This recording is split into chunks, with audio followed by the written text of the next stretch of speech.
Баршаңызға сәлем. Мерекелік дастарханға арналған өте әдемі әрі дәмді гнездо салатын жасайтын боламыз. Видеоны соңына дейін қарап, міндетті түрде жасап көріңіз. Бізге 2 дана картоп қажет болады. Картоптың үккіштің майда көзімен осылай өткізіп аламыз. Мен 1 порция ғанап жасадым. Егер сіздер көбейтіп жасасаңыздар, барлық заттарын көбейтіп, қосып жасай бересіздер. Үккіштен өткізілген картоптың үстіне су құйып, 2-3 рет жуамыз. Суы тұп-тұнық болғанша жуыңыздар. Картоптың крахмалы кетсе, біздің картофеліміз қытырлақ әрі өте дәмді болып пісетін болады. Жақсылап жуып болған соң қағаз сүлгіге немесе осына майлықтарға үстіне төсеп, кішкене суын сорғытып аламыз. Содан соң табамызға май құйып, қызартып қуыратын боламыз. Картопты аз-аздан салыңыздар, көп салып жіберсеңіздер, жақсы піспеуі мүмкін. Аз-аздан салсаңыздар, қытырлақ әрі әдемі болып пісетін болады. Осылай барлық картофелдерді пісіріп алатын боламыз. Енді бізге қажетті қияр. Қиярды ұзынша соломка етіп турап аламыз. Барлығын тура солай кесіп турап шығатын боламыз. Содан соң бізге 2 дана піскен жұмыртқа қажет болады. Жұмыртқаны да дәл солай ұзынша етіп турап аламыз. Ендігі кезекте бізге шұжық қажет болады. Мен копченый шұжық қолдандым.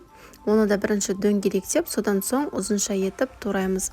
Барлығы біркелкі болса, өте әдемі болып шығады. Сол себепті барлығын біркелкі етіп, ұзынша етіп турап шықтым.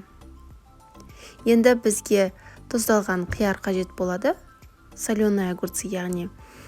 Оны да ұзынша етіп кесіп турап саламыз. Менің ең сүйікті салаттарымның бірі. Сіздер де жасап көріңіздер. Сіздерге де 100% ұнайтынына сенімдімін. Және де бізге ең соңында осындай жүгері қажет болады. Консервідегі жүгеріні салып, дәміне қарай кішкене тұз салдым, және де майонез салып араластырамыз.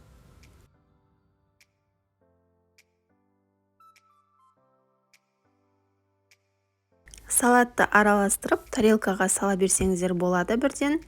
Салаттарымызды салдық.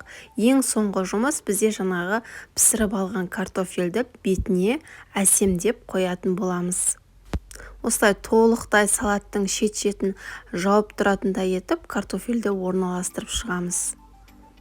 Және де сәндік ретінде бізге осындай укроп қажет болады, яғни аскөкті осылай үстіне қойып шықтым. Тура құстың ұясы сияқты өте әдемі етіп орналастырып, үстіне бөдененің 2 немесе 3 дана жұмыртқасын әсемдік ретінде қойып қойсаңыздар болады. Міне біздің салатымыз дайын. Дәмі де өте әдемі, әрі түрі де дастарханыңыздың көркін ашатын ең керемет салаттардың бірі. Егер каналыма тіркелмеген болсаңыздар, міндетті түрде тіркеліп қойыңыздар. Алдағы уақытта керемет рецептермен бөлісетін боламын. Назарларыңызға үлкен рахмет. Сіздермен болған ләззат.